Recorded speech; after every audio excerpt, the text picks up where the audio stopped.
we've got so many compounding issues at this point, right? And the water being the most pressing of all. Mm-hmm. And if we can't get that resolved in a reasonable amount of time, we're going to be in trouble.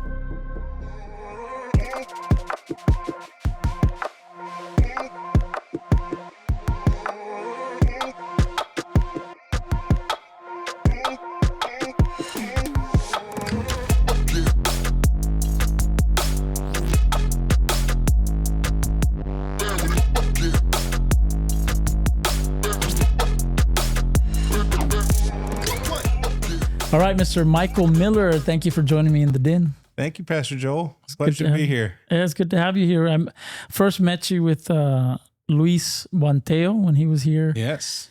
Politiqueando. Yeah. Politicking. Is it politicking? That's what it is. Politicking. So how do you feel about that race? How do you think it? Well, I mean, I wish we could have done more, but Luis is such a man of integrity, right? Stand-up guy, yeah. Oh, yeah. He knew, because I was the first person to text him whenever I found out that the maps got redrawn, and basically it was the old district that Blake Farenthold had. And I saw it. Todd Hunter sent me the map, and I texted Luis immediately, and I said, Luis for Congress. And he said, oh, my gosh, let me talk to my wife. And so here we go. But he had a corporate job, right? And so he had to ask permission to run. And so they needed time. They had never had an employee at Chenier run for office before. And so they had to go through all the different corporate levels, and it took several weeks for them to give him an answer. And once they did, they said, you're going to have to resign. And whenever he realized that he had to resign, of course, he wanted to give decent notice, at least 2 weeks. So basically we ended up losing about a month and a half of time that he needed to be out there working it. And, he's just such a straight shooter, man of integrity. He was not going to, start, campaigning or anything like that until he had properly separated from Chenier. And so we lost a lot of time. We lost a lot of, everybody started jockeying for positions. I know that there's a lot of professional fundraisers out there that carry a lot of weight within the Republican Party. And Eric Flores was able to secure a woman named Susan Lilly, I believe her name is. And so she immediately got to action, rallying the troops around Eric. And, it paid off for Eric. And Eric's a good dude. The next day after the election, Eric Flores called me at 7 a.m. in the morning. And I was like, Eric Flores, what is he calling me for? And he said, hey, I just want to let you know, I got your number from somebody. I wanted to let you know, we really appreciate you running such a clean campaign. He goes, I've reached out to Luis, and, y'all are just incredible people. And so that meant a lot, and so everybody's rallying around Eric now. So, yeah, I mean, I think he's a good guy. He just broke a little promise that he made to me. And he knows what it is. So I'm not bitter. Right. Says the person that's a little bitter. I'm going to say I'm a little bitter about it, but needless to say, I thought it was interesting that Maida didn't win. I thought she was going to take it. You did. Yeah. What do you think happened there that didn't give her the victory? Well, I think, the Trump endorsement carried a lot of weight. And I think at that point, I'm not sure how much Trump knew about any of the other candidates. He knew Myra from whenever she had won the special election, and, throughout the following years after that. But, she had ran several times against Congressman Gonzalez and lost. So I think whenever the advisors, start looking, they look to see who's raised the most money, right? And when you've got a Susan Lilly out there pounding the pavement and knocking on all the doors and opening up all those doors for a particular candidate, and the money starts flowing, then it's like, okay, that's the guy, But there were good candidates, and yeah, there was some great candidates. Yeah, there was a lot of great candidates in that race, and you know, for the most part, it got a little nasty between the two Floreses, but for the most part, everybody ran, you know, decent, clean campaigns. So, So you like politics? Nobody likes politics. I have a love-hate relationship with politics. I've been involved in politics since about 2009. And, you know, before that I was, you know, I voted in every election since I was 18 years old, but I never really dove deep into politics. And to be quite honest, whenever I was helping Luis, that was the first time that I had ever participated in anything on a federal level. Everything that I've always, you know, advocated for or been involved in has always been at a local level, because I'm a firm believer that, you know, whoever the mayor and city council is in the town where you live has a lot more impact on your day-to-day life than who's sitting in the White House. So I've always kind of thought local and focused all of my energy on local races. But, you know, whenever that opportunity popped up for mi amigo, you know, I answered the call. Mi amigo. You're coming from a mariachi performance or something like that, right? I did. Yeah, the Texas A&M University is having their mariachi festival right now, and they've got several days of events planned. And tonight they had a performance at the Performing Arts Center there on campus. And the first half of the show was the university's mariachi troupe, and then the second half was the kids and women from Ballet Folklorico. And so they had the dancing, and took my wife and daughter there and had a great time. Are you a mariachi fan? I am. You are? I am. So tell me a little bit about your background. Are you Hispanic? I am. You are? Okay. Well, where does the Miller come from? The Miller, so it's funny because my white side of my family is from Duval County and Benavides, and the Hispanic part of my family is from Corpus Christi. Because everybody's like, well, your family's from Duval County, but your last name is Miller. I said, yeah, that's the way it is. But my father's family, his mother were a family of Italian immigrants, and they settled in Benavides right after the turn of the century.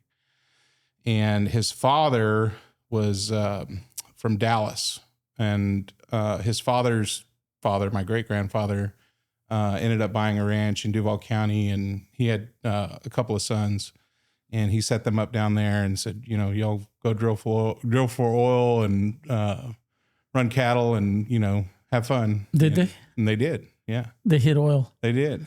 Are they, were they any acquaintances to the Pars? So the Par Ranch is directly across the highway from our ranch. Really?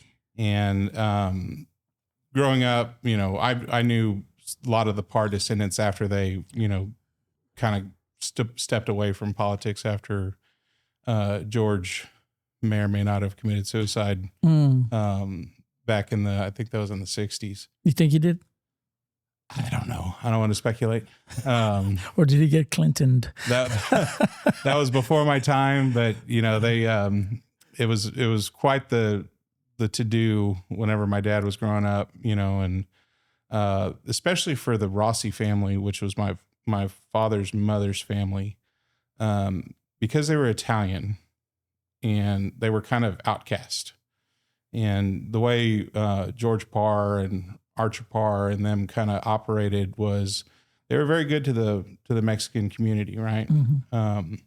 You know, they provided, had their finger on the pulse of who got a job and where and everything else. And so if you pledged allegiance to, they were buying loyalty to Boss Parr, then, you know, you had a job.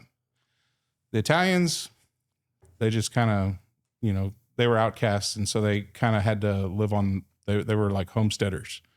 You know, they raised all their own chickens and cows and grew all their own food. And they lived on about, I think it was 500 acres just south of town. And so then whenever there was the oil boom in Benavides, they hit oil. And my great great grandparents, they, whenever they became incredibly wealthy, they just went ahead and gave the money, almost all the money, to their children. And they all went off and purchased their own properties and became cattle raisers. And Beverly Hills. One of them, nobody left to the Beverly Hills. yeah. One of them ended up starting up and owning Keys radio station in Corpus Christi. Another one of their children went off down to Acapulco, Mexico, and was a movie star. And really, yeah, it's pretty wild. There's still a lot of Rossies that still live in South Texas, in Hebbronville and Duval County, in that area. It's amazing how such a small little town had such great impact on what was going on in our country. Yeah. I've always been fascinated with that. I was like, my dad would tell me the story every time we drive by there to go to my uncle's ranch. And I was like, here in little San Diego, Texas, yeah, Duval County had that much of an impact. It's huge. Yeah. Duval and Jim Wells, and the county line basically runs right through the courthouse there in San Diego. Interesting, huh? It's kind of like I was, have you ever been out there in West Texas? And I'm trying to remember, they have, I don't know if it's Billy the Kid. They have a little museum out there. It's in Marfa, right? Or yeah, I think so. Yeah. I think so. And you go in there and you listen to the little story. They got like a little video. And all that was happening right there. And you walk outside, it's like, there's nothing here. Yeah. But there was so much going on in that area where there was not large populations. It is kind of astonishes me that was actually taking place. Yeah, it's sad. I mean, you can go into Benavides and have you been to Benavides? Not recently. Okay. I've been, but it's been a while. Well, if you go through the middle of town and, you look off to the right, there's this beautiful bank building. And I think today it was Lauro Chapa that owns one of the drilling companies there in town. And, during the oil boom in the 20s and 30s in Duval County, all those little towns just boomed, They all got big, beautiful banks. They got hotels. They got, it's a boom town, right?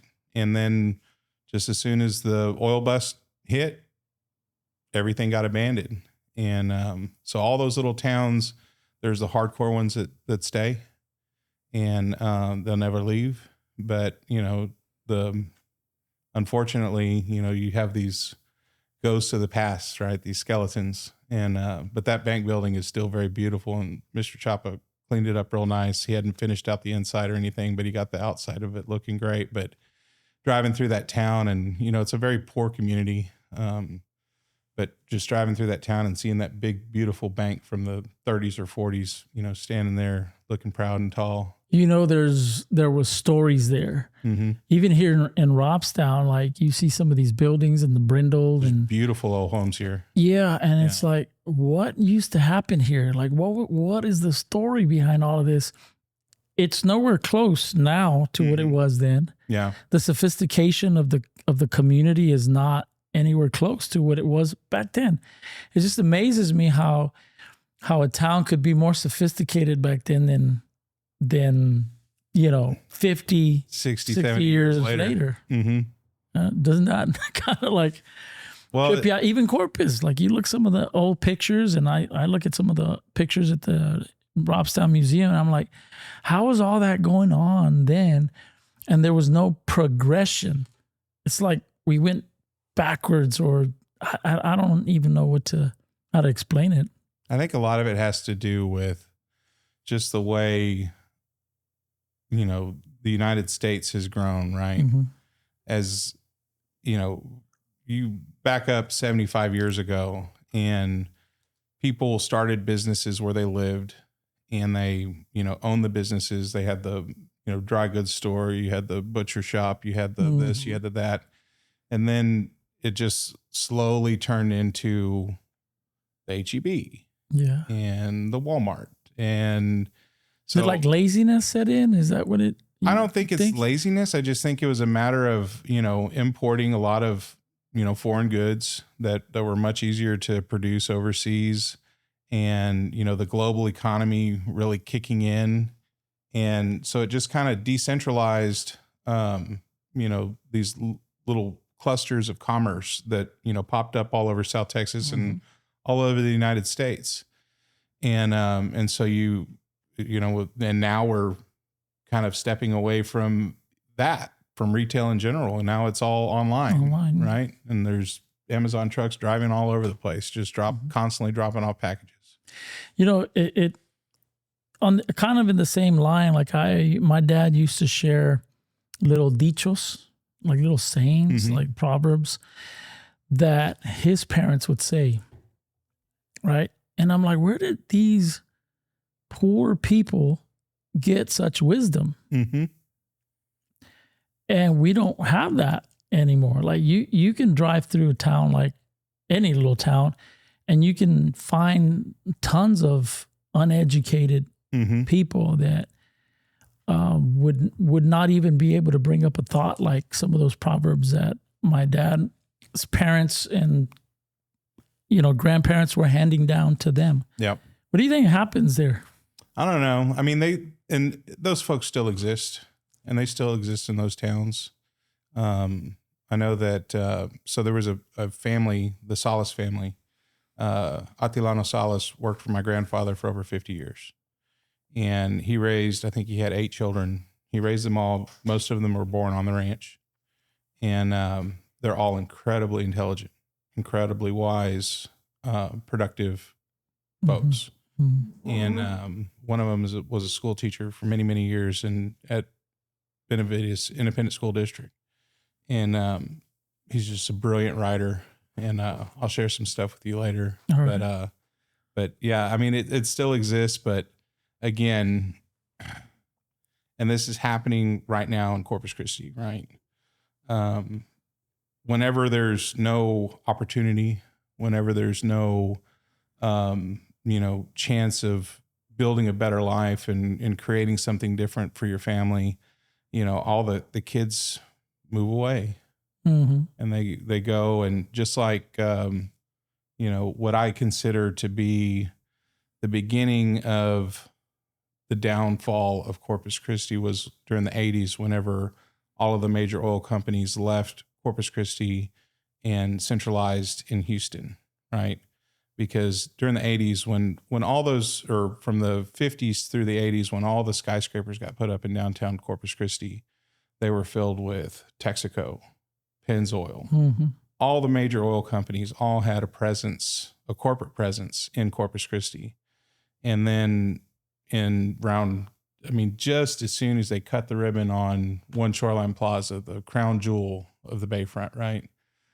Everybody was packing their bags and heading to Houston. And so, but that happens in little towns, whenever Caballeros bus stop in Benavides burned to the ground, then, they all kind of dispersed, and, but there's still a lot of strong families that are diehard. And so why did they leave Corpus to go to Houston?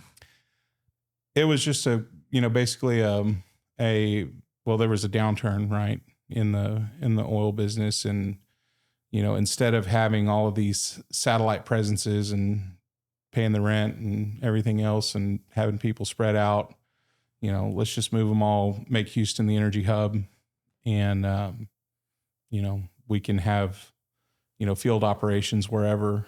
But as communication became more available, first with cellular phones and then to the internet and everything else, it just didn't make sense to have all of these presences. And of course, the South Texas oil field, until the Eagle Ford Shale, around 2010 or 11, whenever it was, hit, the South Texas oil field was relatively flat. There were still independent producers out there punching 6,000 foot holes, but they weren't doing these big oil deals where they were, drilling these $9 million directional wells and fracking and everything that happened whenever there was the Eagle Ford Shale boom. And that's, kind of died down as well because, back then oil was, $90 a barrel. Of course, it's super high now with everything that's going on in Iran. But, when whenever it leveled off and, got back down to $60 a barrel and everything else, it didn't make financial sense to be making those huge investments on those big directional deals. Mm-hmm. So, we've been riding the waves in South Texas for a century now in the oil business. What do you think is going to be the next big opportunity for Corpus Christi? The next big opportunity, man. We've passed on so many, haven't we? We have. I'll never forget. Let's see, when was that? 2011. I did Leadership Corpus Christi. You know what that is? Mm-hmm. And we took a trip to the state capitol. And at that time, the Secretary of State for the state of Texas was a woman named Hope Andrade. And I didn't understand at that point what the Secretary of State of the state of Texas really did, but she explained it whenever she addressed us. She goes, basically, I'm like the head of the Chamber of Commerce. Businesses that want to relocate to Texas because of our, softened regulatory environment, because of our lack of a state income tax and that kind of thing. I roll out the welcome mat and talk to them and say, oh yeah, you'd be good in Houston, you'd be good in San Antonio, you'd be good in Corpus Christi. And I asked her, I said, well, cause this was before the big industrial boom, whenever Exxon and Cheniere and all those folks, really set up shop. I said, what can you bring to Corpus? Because at that time, we had, 10 years prior, we had, kind of lost SeaWorld, or 20 years prior, we had lost SeaWorld to San Antonio. We had lost the Toyota manufacturing plant that builds the Tundras and the Sequoias and stuff like that. They were looking at Corpus Christi. We had lost that. And she told me, she goes, Michael, she goes, for every deal that Corpus Christi has thumbed their nose at, there's 18 other Texas cities just waving their hands saying, pick me, pick me, pick me, and there's always been that hesitation. Right. And, at that time, I took that piece of information and then I started talking to some older folks in the community that I knew. And they said, this town just needs a few more funerals and then we'll really get out of our own way. And I said, a few more funerals. Yeah. There's some old money that just needs to go ahead and pass and move on. Those funerals came but there was just a whole new generation that came in right behind them. Right. And, I don't know. Like I said, I have a love-hate relationship with politics. I absolutely love South Texas. I was born here. I'm going to die here. Mm-hmm. But, we've really got to start getting out of our own way. Mm-hmm. And I think that the next big thing in Corpus Christi, obviously we got to get our water situation worked out. I would love to see us look at a couple of other different types of industries. And I know that the tech boom is kind of leveled off as well, but it's like, we've got these beautiful buildings in downtown Corpus Christi that have gorgeous views of the Corpus Christi Bay, right? And the rent is cheap. Mm-hmm. A friend of mine is a commercial realtor for CBRE in Austin. And, he's talking about these ridiculous rents that, he leases commercial office space in downtown Austin. And I'm like, yeah, we can't give the stuff away for $1 a foot. It's just so cheap. Yeah. Why did SeaWorld and Fiesta Texas and all them not stay here? Why'd they leave? I couldn't answer that question. Well, they didn't leave. They never came in the first place. Right, but they wanted to be here. Right. There's my personal opinion. I wasn't involved when any of those deals were on the table. I wasn't involved whenever the Toyota deal was on the table either. But from what I've seen, since then, like, we get these proposals through the door, right? Like Schlitterbahn or Bass Pro Shops or, you know, whatever. And they all want incentives, right? And I think incentives are a good thing, a good tool to use to attract something. But we have to be more deliberate about what we're attracting, right? Because Corpus Christi, you know, our averages or our salary average is about 10% lower than the rest of the state. We have a whole lot of extra expense living in Corpus Christi, whether it's auto insurance rates, whether it's windstorm insurance. The cost to build things is more expensive because we have to conform to windstorm standards. That adds 10% to construction costs. Not to mention, you know, construction materials are more expensive here because, you know, we don't have the aggregates for concrete and stuff readily available nearby. Everything's got to come in by rail or by barge. So things are more expensive to build here. You make less money, and, you know, the cost of living is more expensive than living somewhere like San Antonio. Sure, I live in a great house in one of the better neighborhoods of Corpus Christi, and it's a heck of a lot less than, you know, what I would pay for the same house in Austin or San Antonio or Houston. But at the end of the day, you know, there's these tiny little eaters of my paycheck that just keep gnawing away at the profitability in this town. So, you know, it's difficult. And as an employer that looks to attract young, you know, competent, educated folks, you know, it's kind of a hard, you know, carrot to dangle where it's like, hey, you know, come to Corpus Christi, come work for this company. Yeah, we're going to pay you a little bit less, but it's going to be more expensive to live here.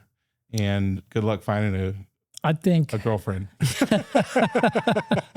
I think Abbott hit it on the head, on the nose, whatever you want to say, when he said Corpus cannot make a decision to save their life. And I had been saying that for a little while, even on the podcast with some of my guests. I said, they just can't make a decision. Like, make a decision. So Landry's, I know we've spoken a little bit about that, when Landry's wanted to do like a little Kima boardwalk type of thing here. That was a keep your new money out of my yacht club decision. Right. Somebody was saying, I don't know the families, maybe you do, but there was somebody saying, if you allow them to come here, I'm not going to do my project. And they were just going back and forth until Landry said, look, we don't need this. And they left. I remember it was coming out on the news, and there was like, I think they were talking to Landry's on the phone, the news station was, and there's like, we don't need that trouble. Yeah. You know, if y'all don't want us, we'll leave. We won't come. And then the guy that said, well, if you have them, I won't do mine, ended up not doing his either. So we were stuck with nothing. Right. So there's that. And then there was the Whataburger Field. The only reason I believe that got built was because the Aviator Stadium was built here in Robstown. Right. And it was successful. They're having great success. So then the city says, all right, let's let the Ryans do let's get in on that action. Yeah. And it sucked all the fan base out of the Aviators Stadium, out of Robstown to Whataburger Field, and killed the Aviators completely. You know, we got an old stadium there just sitting there. It's beautiful. Yeah, we used it for, I don't know, a few years. That was it. I was admiring. I was here the other day for the gun show. And I took my daughter, and we had Whataburger at first, and then we looked at the library, which is a beautiful building. And she goes, "What is that building, Daddy?" I said, "That's the library." "Oh, cool." And then she goes, "Well, what's that behind it over there?" I said, "Well, that's the old Aviators Field." She goes, "What?" And I said, "They had a baseball team here." Yeah. So yeah, they saw it, and they said, "No, let's get it over here." And they allowed the Ryans. So that's the only reason they have that, I think. And they just can't make a decision. They can't pull the trigger on anything. I don't know how many times I've watched on the news where the city council was going to put out a vote whether the people want this project or not. And I'm like, why don't y'all just vote on it, make a decision? Yeah. And if the people don't like it, then they'll vote y'all out next time. But they just spin their wheels and they put votes to everything, so nothing ever happens because the only people that come out are the ones that are against everything. Right. So you don't see any growth. You know, we got the outlets out here in Robstown now. I think we talked a little bit about it, but they're sitting there with nothing going on. Beautiful area. And we've got nothing. They opened that up, kind of like the Schlitterbahn that Corpus built. Had 2 rides. When I went, it had been open a while. I had 2 rides in the entire place. I'm like, why would they open it with 2 rides? They had like 15% of the occupancy filled here with the outlets, and they opened it. No restaurants, no nothing. You gave me a little bit of insight to that, and I was hoping you'd be able to explain a little bit more on that. You said that the outlets were never meant to succeed.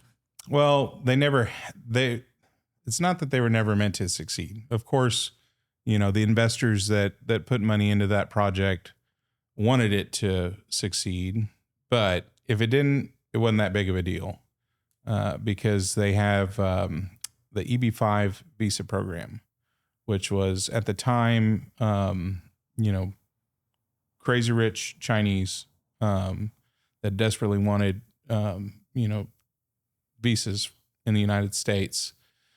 If they invested $1 million in a project that was in a, you know, designated zone, you know, typically it's a, you know,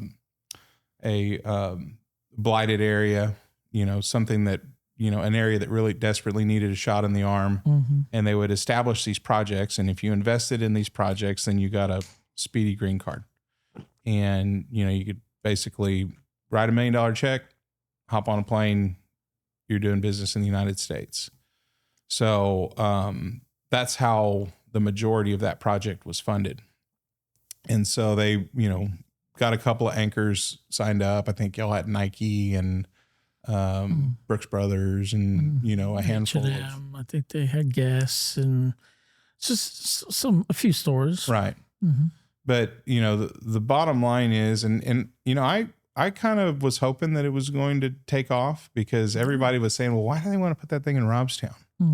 Well, it wasn't that, you know, it was cheap land or whatever. And I'm sure it was, you know, inexpensive land compared to anything on SPID or something like that. But what they were trying to do was capture interstate travel, right? Interstate commerce.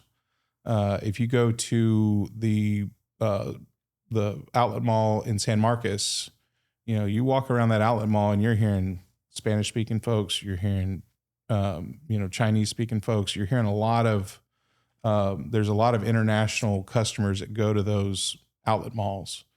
And, you know, you catch them down at the Valley, catch them in San Marcos, but I don't know, for whatever reason, this route where, you know, 77 bypasses Corpus Christi to head to Houston and beyond just really couldn't, you know, catch them in their net.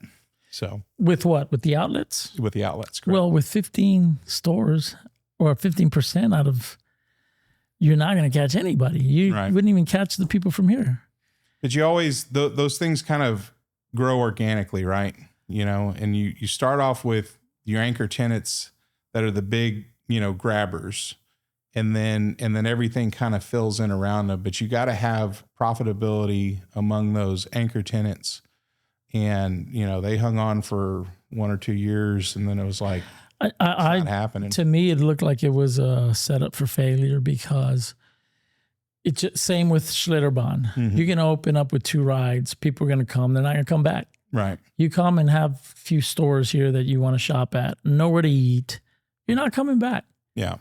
So I thought I couldn't understand the wisdom, the intelligence, and the way they handled either one of those 2 projects.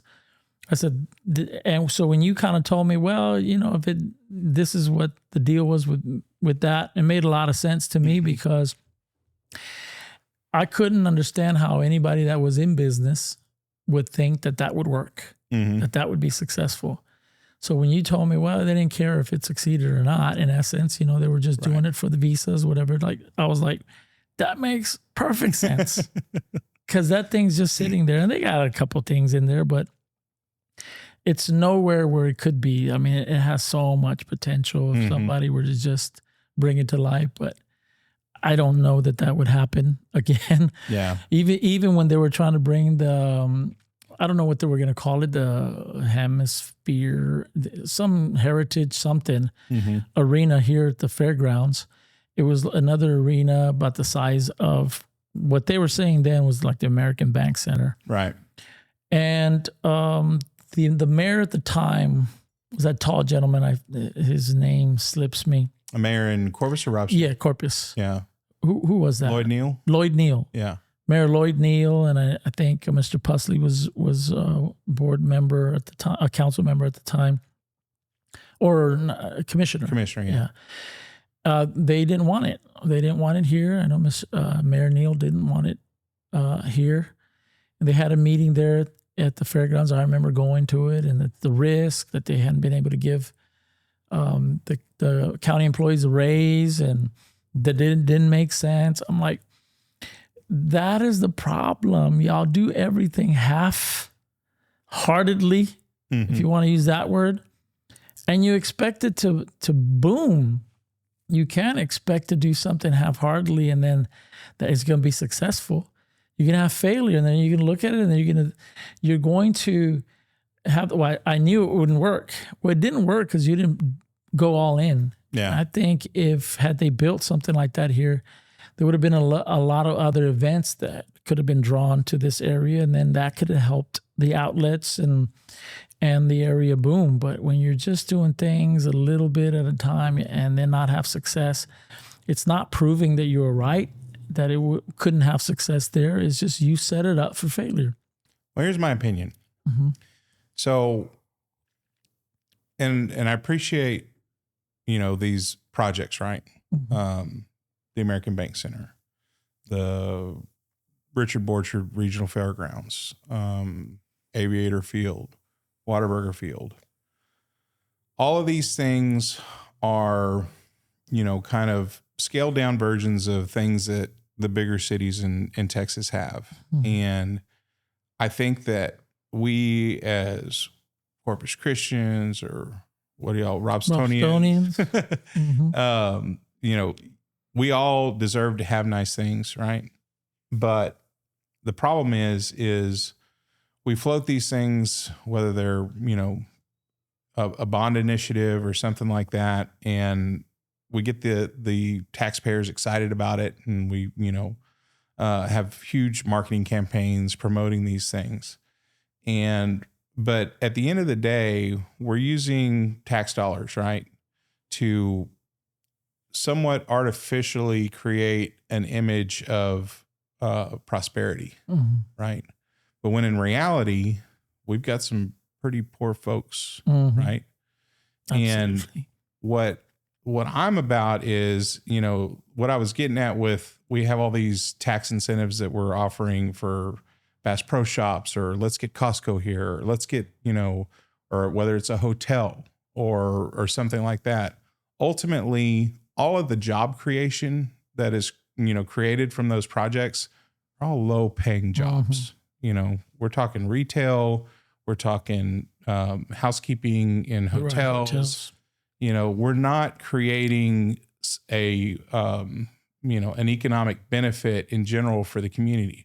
We're creating an amenity, something that looks nice, something that people enjoy and stuff like that. But if you look at all of these different projects and you look at the level of, the lack of maintenance and how they're falling into disrepair and how they're, get less and less utilized, it's just like, it's the shiny new thing.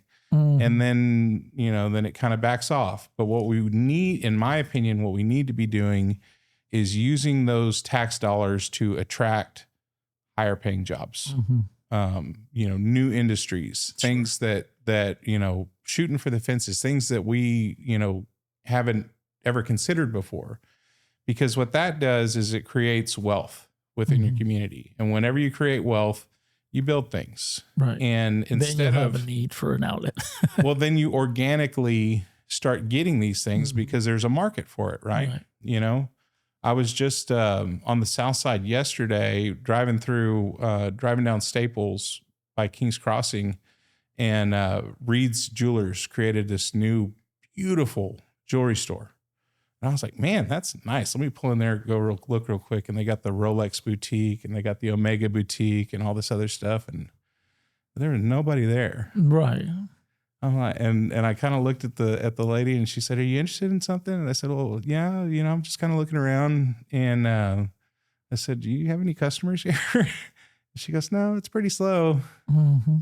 So, it's like, let's figure out a way where we can create opportunities for folks, right? Mm-hmm. Because I've got 3 great daughters, Mm-hmm. and the opportunities here for them, They're going to head out as soon as they're... well, unless you're in the medical field or, working at one of the refineries or something like that, it's, or you're an entrepreneur and start your own business, it's pretty hard to scratch out a decent living. What would be something that could produce that? I mean, look at Austin, right? And, there's some things that come along with that kind of, like, if we had all of California migrate into Corpus Christi, I don't know that. We don't want that. We don't want that. But don't do that. But there is balance, right? And I think that marketing ourselves to tech companies that are, because tech guys, they like the outdoors, they like, living in a cool place, not by a beach, that kind of thing, drawing in some of those jobs. And, most of those tech jobs don't require a ton of water, and, figuring out how we can diversify. Because right now we have, in my opinion, we've got 3 key reasons why the city of Corpus Christi still exists. We've got industry, we've got the base, and then we've got government in general, right? Beyond those 3 industries, I wouldn't have anything to build. There wouldn't be hotels. I mean, the Convention and Visitors Bureau likes to brag about our room nights and stuff like that. Oh, we're a great tourist town and everything else. But the vast majority of those room nights are, transient workers that are doing turnarounds at refineries, Mm-hmm. Here working in the facilities, building facilities and stuff like that. It's not, families hanging out. Whenever families come to Corpus Christi and stay in hotels, they're going straight to Port Aransas or the beach or something like that. Mm-hmm. It's like, so we've got to get creative, right? Mm-hmm. We've got to look to our big brothers like San Antonio, like Austin, like Houston, like Dallas, and figure out what's worked for them and why, and then modify that to fit the flavor of our own community And the scale. Yeah. Because you can't produce what those tech people are looking for here overnight. You can't, but you can import them. And then that's what happens. Del Mar and Texas A&M University, Corpus Christi create programs around where the growth sectors are, in the community. If there's a need for healthcare, then Del Mar and now A&M as well have these fantastic nursing programs. Mm-hmm. And if there's need for welders or, skilled trades and stuff like that, Del Mar pivots, to fit the needs of the community at any given time. Mm-hmm. So we've got the tools to do it. We just need the vision. So let me ask you, like the Avena project, I'm sure you're aware of the Avena. So that was industry that was coming in. Mm-hmm. They need water, whatever. At the time, some years back, we're not in the drought that we are facing now. Mm-hmm. But I thought the Avena was a great opportunity for industry here in Robstown. Mm-hmm. But everybody and their mother came out against it. Right. And it's a little frustrating because their argument was safety. But they totally overlook what poverty and Mm-hmm. drugs do in our community. Right. Nobody's paying attention to the fact that because of the poverty, people are on drugs, they're dying. And that is just as bad, if not worse, of a killer than ammonia in the air. Mm-hmm. You provide opportunities, then people, get a step up. They help themselves a little bit more. Right. But when you remove that, when there's nothing, like Robstown's surrounded by government projects, the homes, and it's all around it, and it's in the middle. Yep. How is that going to benefit Robstown long term? Who's going to come and build nice homes when you're surrounded all the way around and in the middle of government project homes? It's attracting more of the element that needs that. I mean, I'm not knocking it. I think it's great for those who do need it. You know, we need that. But for the whole town to be that, mm-hmm. you know, and here's a company that wanted to come into this, mm-hmm. that could have been negotiated. Hey, you know what? Well, we'd love for your employees to live here. Well, where are they going to live? Well, how about building a little neighborhood on the outskirts here, close to this facility? And nobody wanted to negotiate. Nobody wanted to talk. Everybody wanted to scream and yell at them and tell them to leave. I just didn't see the wisdom in that. But what was your take seeing it from the outside of Robstown? I see both sides of it. Any new industrial facilities, right? If we were having this conversation 40 or 50 years ago, heck, even 30 years ago, those facilities were very labor intensive with, human capital, right? You had to have a ton of people operating those facilities. Now it's a different story. The permanent job creation is much less than what it used to be. Mm-hmm. There's always the building of the facility, for a period of couple years whenever everything's being built, where there's a ton of opportunity for skilled trades and stuff like that. But we're seeing more and more of those folks being brought in from out of town other than hiring from within, right? Which I thought should have been part of the negotiation process, a mm-hmm. training program, even starting in the high school, getting them ready for those positions. Well, and there are, through the Associated Builders and Contractors, they've got the Craft Training Center, and of course all the programs that Del Mar has at this point are basically free. Mm-hmm. I mean, there are those opportunities there to train those skilled workers to use here, but the companies, the industrial fabricators and the industrial refrigeration companies and stuff like that, they're not headquartered here. So they bring in a lot of their, the foremen and stuff like that, and they're hiring some labor and stuff around here. And that's not always the case. We've got good fabricators and stuff in this area as well.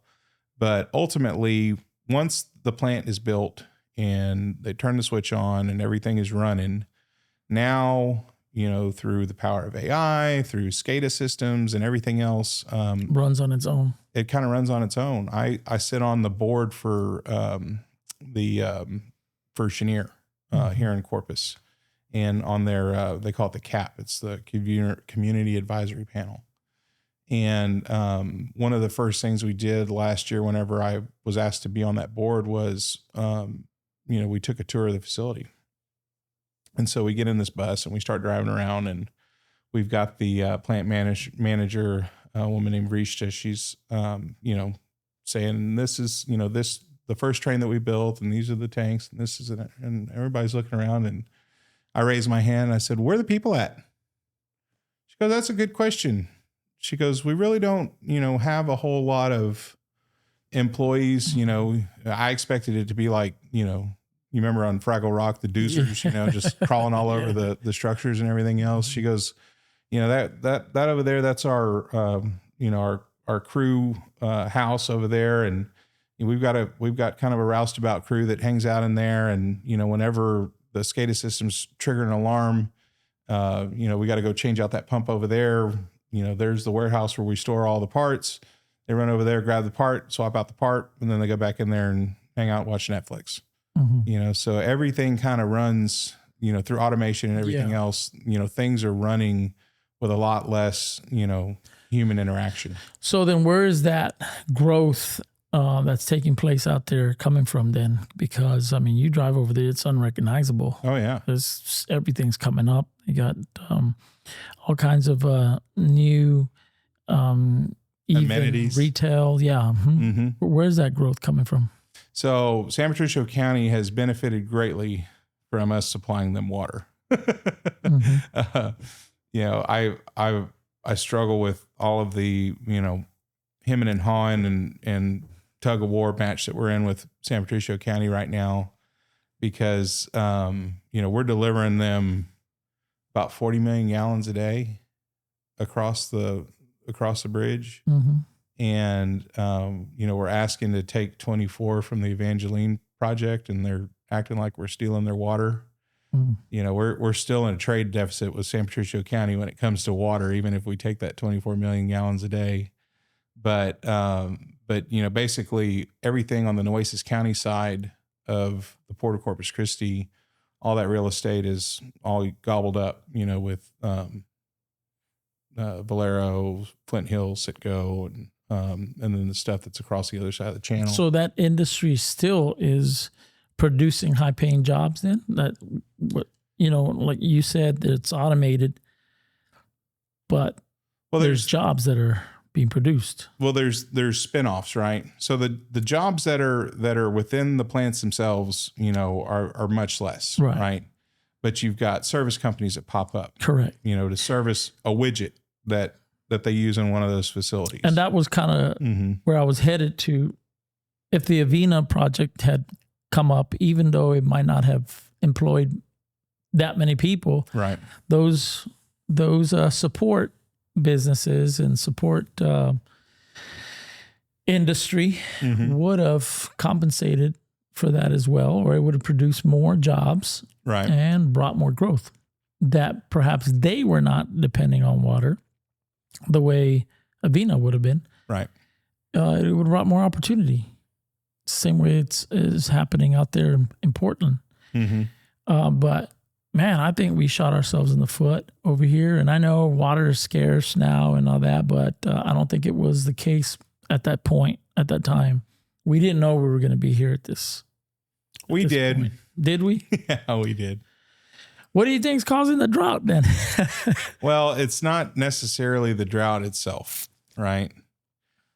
I was at the Flower Bluff Business Association meeting, and they had a recent newsmaker, John Byram from the Nueces River Authority. He was the guest speaker, right? And the first thing that he said was, "I know there's a lot of rumors swirling. Don't ask me any questions about it. I can't talk about it right now, but I'm looking forward to the chance to, you know, telling the truth whenever this HR issue has been resolved." About what? About what? So John Byram with the Nueces River Authority, he's the CEO. The chief operating officer recently resigned and wrote basically this huge scathing letter, you know, accusing him of lying and, you know, all kinds of misdoings, and, you know, underrepresenting the amount of customers that he had lined up for the super mega desal plant over on Harbor Island. And but anyway, I don't know the details on that. I've read the letter that the guy wrote, but, you know, until everything shells out and everybody can tell their side of the story, I was just there to eat my chicken wrap and listen to what he had to say. And so he started talking about, you know, he's been involved in water. He used to work for Corpus Christi Water years ago, and he's got all kinds of different degrees in water treatment. And so he was talking about the, you know, the state of Texas has various different regions that they have. The Texas Water Development Board has water plans for, right? Here we're in Region N. He was talking about kind of what was happening between Region N and Region L. Region L is just above us, stretches all the way to San Antonio. And because that's kind of the area of concern that the Nueces River flows through. And he was talking about all the different planting volumes of water that we need all the way through, I think it stretched out to 2080. And by 2080, this area of the world is going to be at like a 508 million gallon per day deficit if we don't start doing some pretty serious water projects. But, you know, they knew that this day was coming because the headwaters of the Nueces River flow naturally from springs, stuff like that. And this is over, outside of Uvalde out there. And because of all of the intense pumping of the Edwards Aquifer in central Texas and stuff like that, those headwaters have slowly started dwindling, right? So you don't have that much natural flow coming down the river. And then you compound that with, periods of extended drought where you don't have the rainfall. And in this area, especially as you get closer and closer to the coast, you've got clay soils. And if you don't get, after about 1.5 to 2 inches of rain, all those clay soils get nice and fat and soak it all up. And then you start getting the runoff that runs into the creeks and rivers and fills up your reservoirs. But we just haven't had those big, intense rains like we had in 2021. Because 2021 was the wettest year in history, right? But we can't rely on, rainfall, right? I think the biggest mistake that we made that put us where we're at today is whenever we brought in Exxon, Steel Dynamics, Cheniere, not so much, because Cheniere really doesn't use a whole lot of water. All of their processes use refrigeration for cooling because water, whenever it mixes with, compressed liquefied natural gas, they want to keep that water out because that completely messes up their process.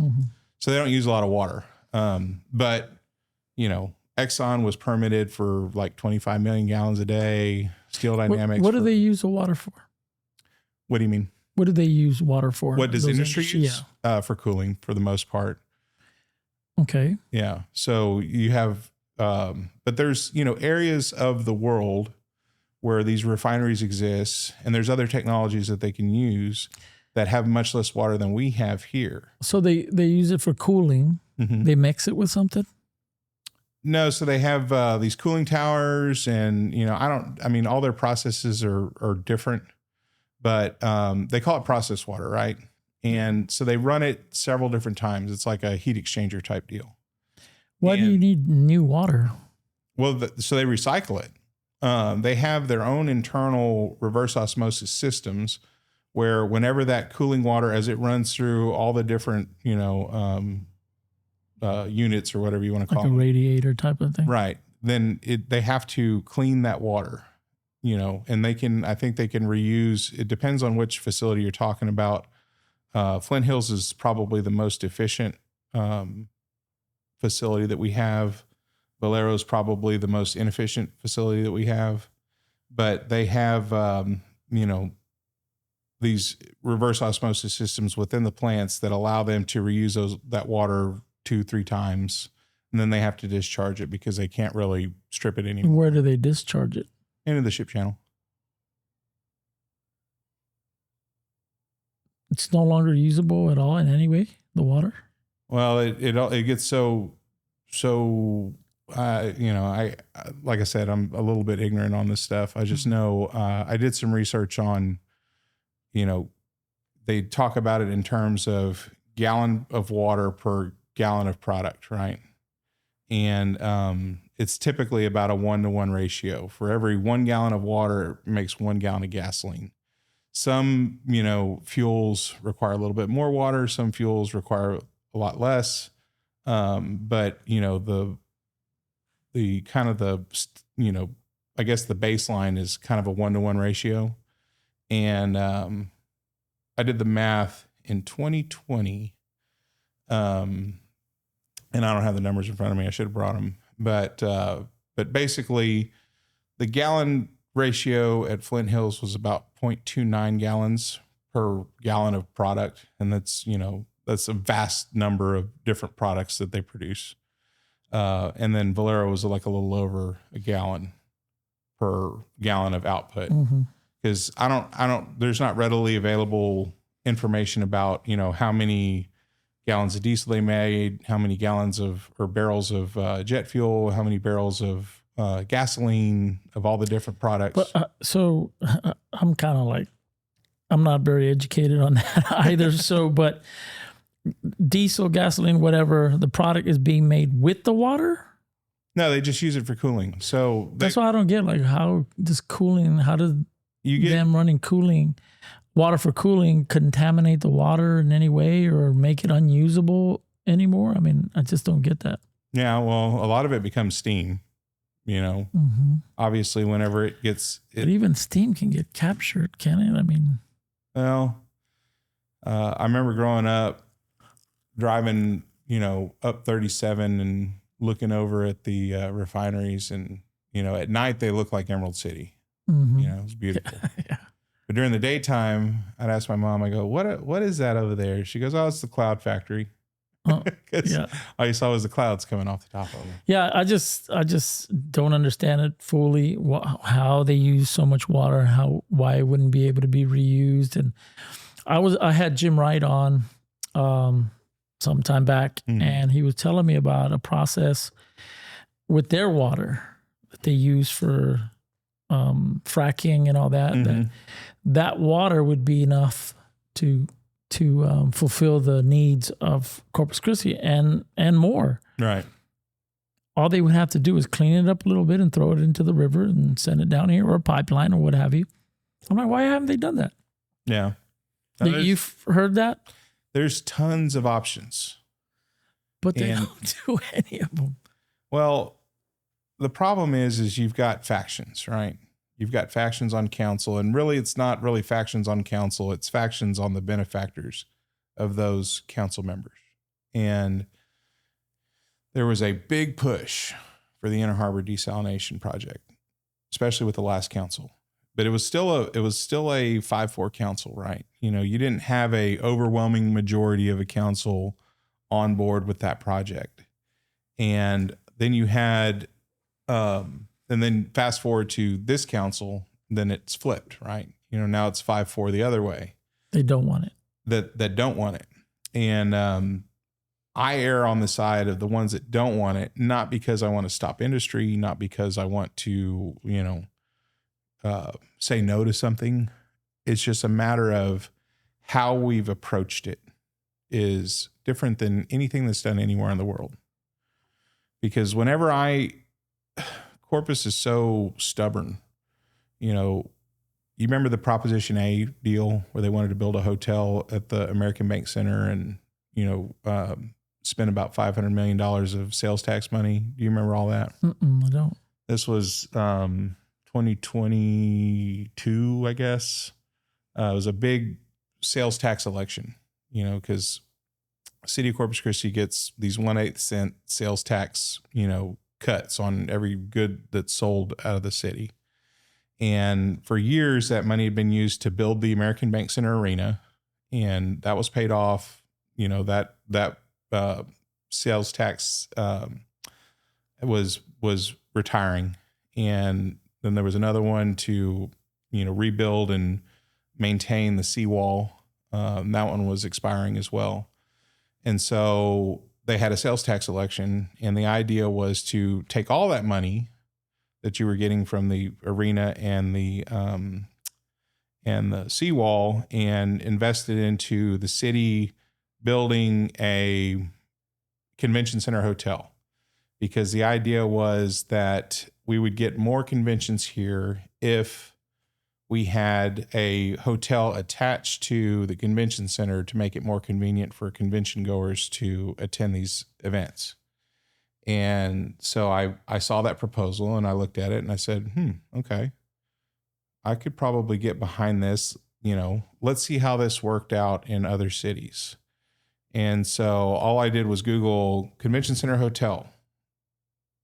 Boom. Here comes this, flood of articles about how this has, been terrible.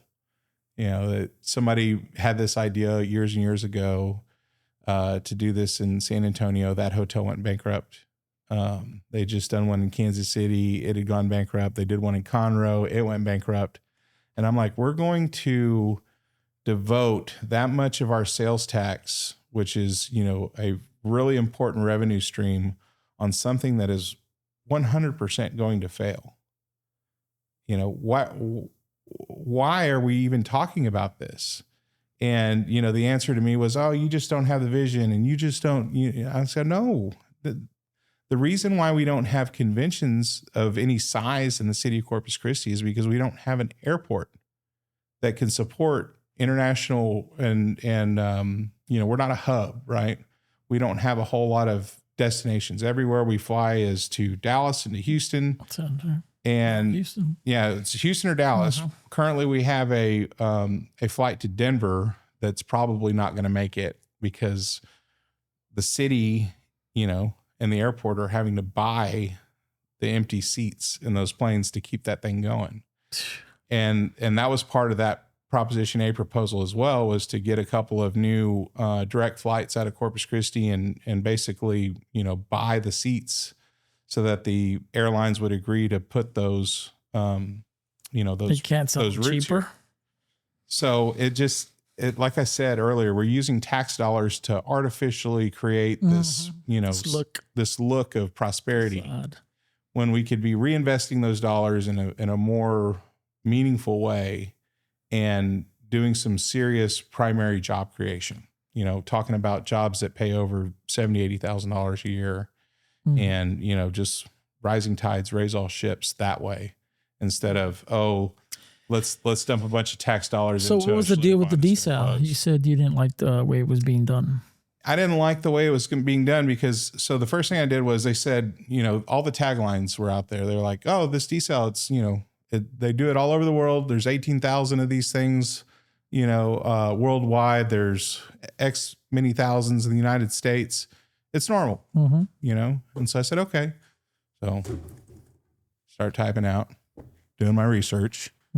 And the first thing that I noticed was they were talking about it being a 30 million gallon a day plant. There's only 2 plants anywhere in the United States that are of similar size. The rest of them are tiny, and they are not seawater desalination plants. They are brackish groundwater desalination plants. 2 completely different animals, right? So I said, okay. Is that what that Evangelina one is? So right now they're the hope is that the water coming out of the ground is going to be within the range of, under 1,000 parts per million total dissolved solids, which is the salt. And but if it goes over that 1,000 TDS threshold, then they're probably going to have to, or they've already purchased what they're calling a containerized desalination plant that they're going to set over at Owen Stevens water plant, because all of the wells that we've drilled in western Nueces County have been, 4,000 or 5,000 TDS now mixed in with the water from the lakes and everything. It kind of knocks it down, makes it more manageable, but still they're going to have to start treating that water at Owen Stevens whenever it gets there through their containerized RO system. That system's $40-something million. I think it's $43 million as compared to $1 billion seawater desalination plant. And not only is it much less on the front end investment wise, the amount of cost to operate and maintain is 2 completely different animals, because you're, I'm sure you've drank water out of a water well on a ranch. It's got a little bit of a taste to it because there's dissolved solids in it, but it doesn't taste like tap water if you're in a city. And so that's what they're trying to cut it down to. That water that you're drinking out at the ranch is 3,000 TDS or something like that. And it's just fine. People have been drinking it for hundreds of years. But if you want to be a superior water system, you got to knock that down sub 500 TDS. So you got to get this containerized system. So those things exist all over the United States. That's where you get the thousands. There's thousands of these things all over the United States. Seawater desalination plants, not so much. Most of the seawater desalination plants that are in any numbers in the United States are small 3 million gallon a day plants. The only 2 that are of similar size to our 30 MGD plant is Tampa Bay, which is, Tampa Bay in Florida. So that one is 24 MGD. And then there's the Bud Lewis Carlsbad plant in San Diego that's 50 million gallons a day. And so we're kind of right there. But whenever we build if we do build the Inner Harbor desal plant, it's like the 10th largest in the world.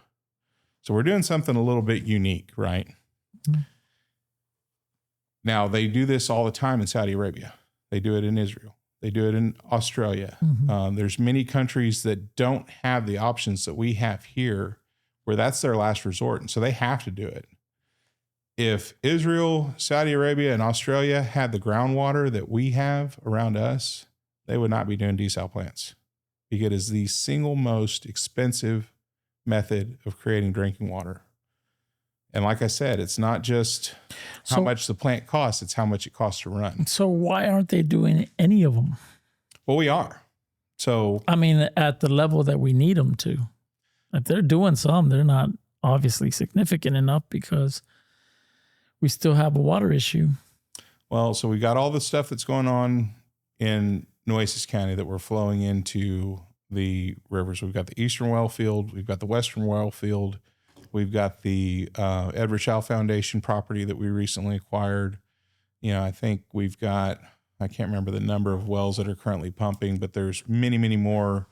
They're drilling them as fast as they can drill them, right? That's creating a lot of concern, but that's a separate conversation. Mm-hmm. As far as San Patricio County goes, that's going to be 24 MGD. And then we also have 2 wastewater reuse projects that are going on right now at the same time. What do you think is our best option to get what we need? I think our best option is to stick to what we've got now. Which is, you know, obviously it's going to rain at some point again. It will rain again. We've got Lake Texana.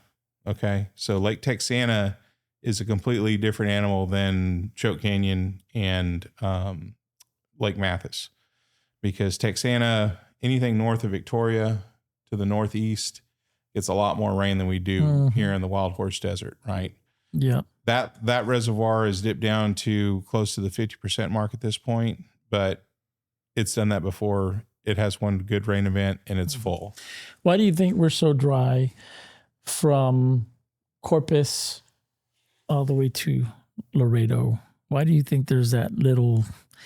Man, I was just in Sinton this weekend, and you get those large, beautiful oak trees, and you go down in the valley, and it looks lush to an extent, but here it's just dry. And you look at the radar when it's going to rain, and you see this rain cloud, and then all of a sudden it just parts. What's up with that? You think it's spiritual? You believe in God? I do. What do you think? You think there's a spiritual kind of oppression on this area? I think that there is.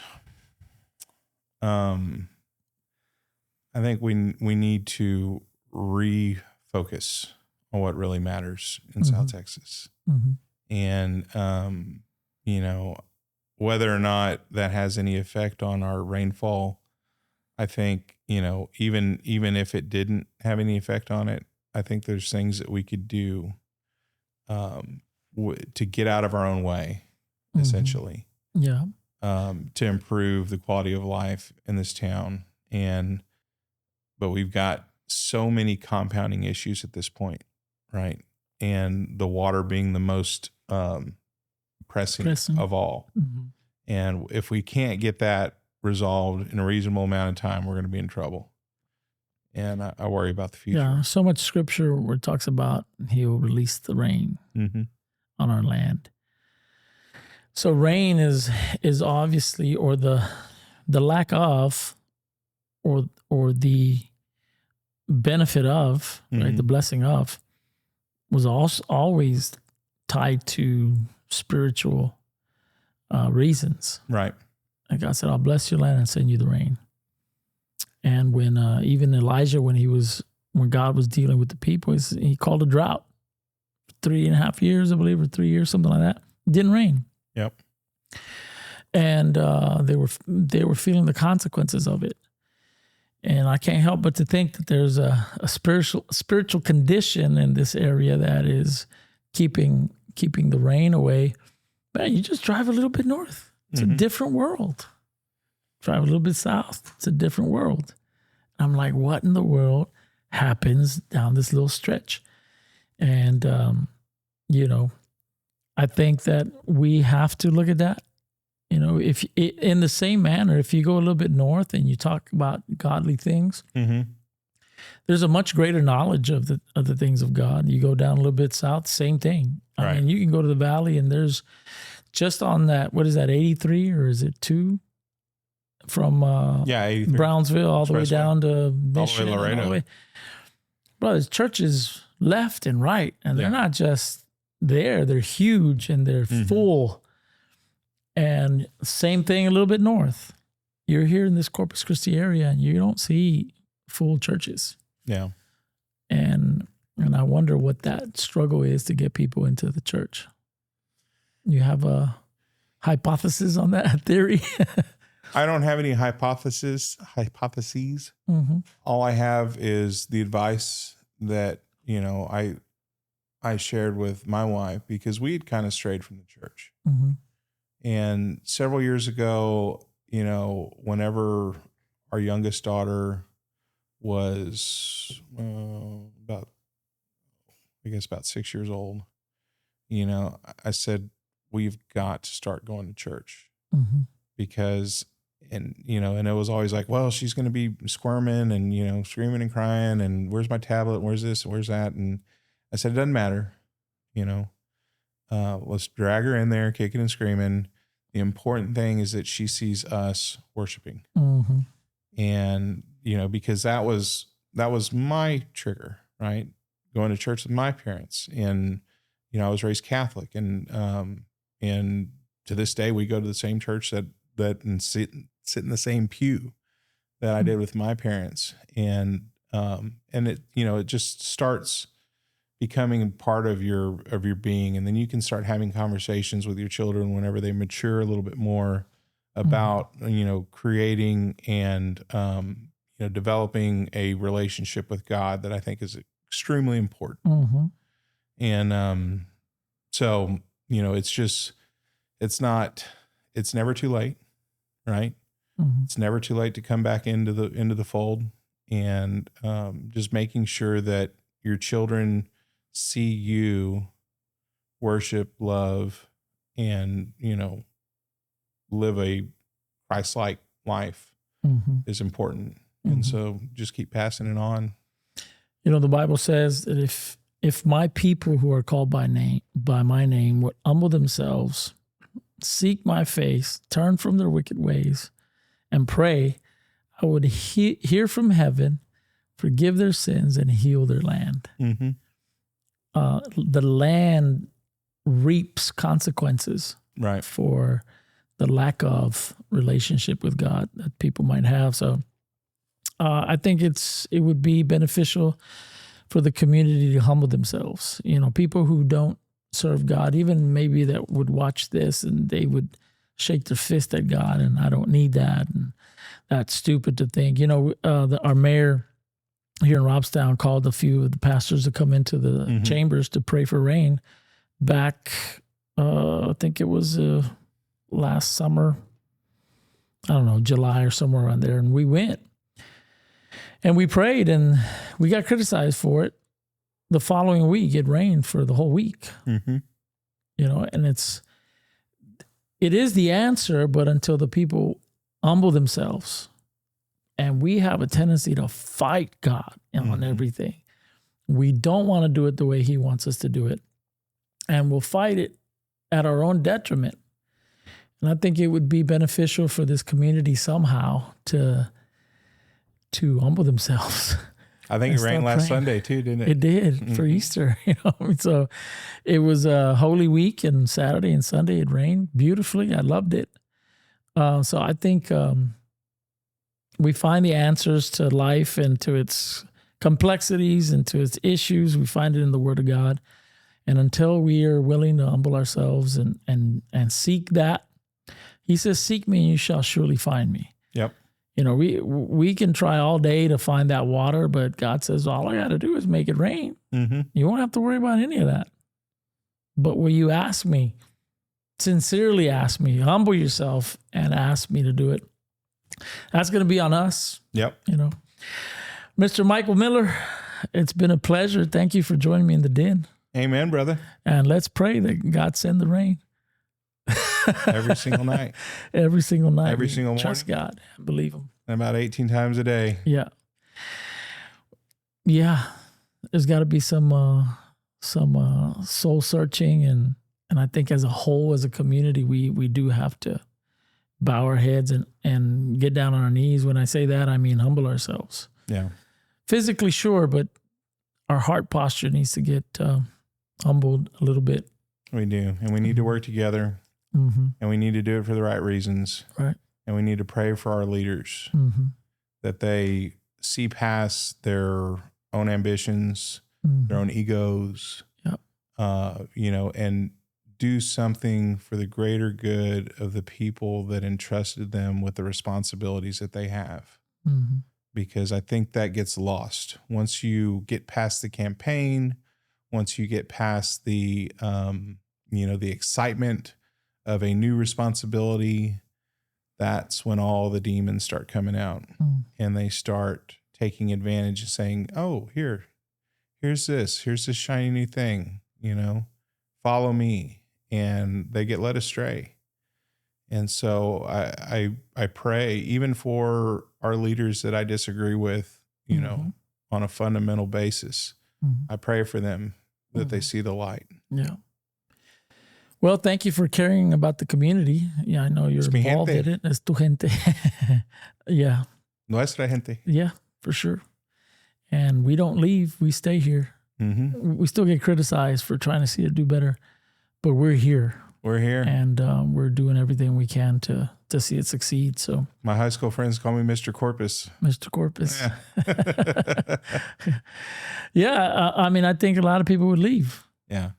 That had the means. Right. But if I didn't like to hunt and fish and I didn't have a couple of ranches within an hour of Corpus Christi, Texas, I'd be long gone. Well, I think I could leave. Mm-hmm. But I don't think God lets me leave. Yeah. And because of that, I've grounded myself here and said, God, I'm going to love what you love. And I really do believe God loves this area. But God is not done with South Texas. That's right. And we're so unique, and Robstown has so much uniqueness, but we have to bow down. We have to bow down. God, we're going to have to do it. So, man, as soon as I see something like that, or maybe before that, but I'd love to have you on so we can talk about the outcome of what it looks like for a community to humble themselves before God. Yep. As a whole. Again, Michael Miller, thank you for joining me in the den. Absolutely. Thank you, Pastor Joel. Mm-hmm. Appreciate it. Yes, sir.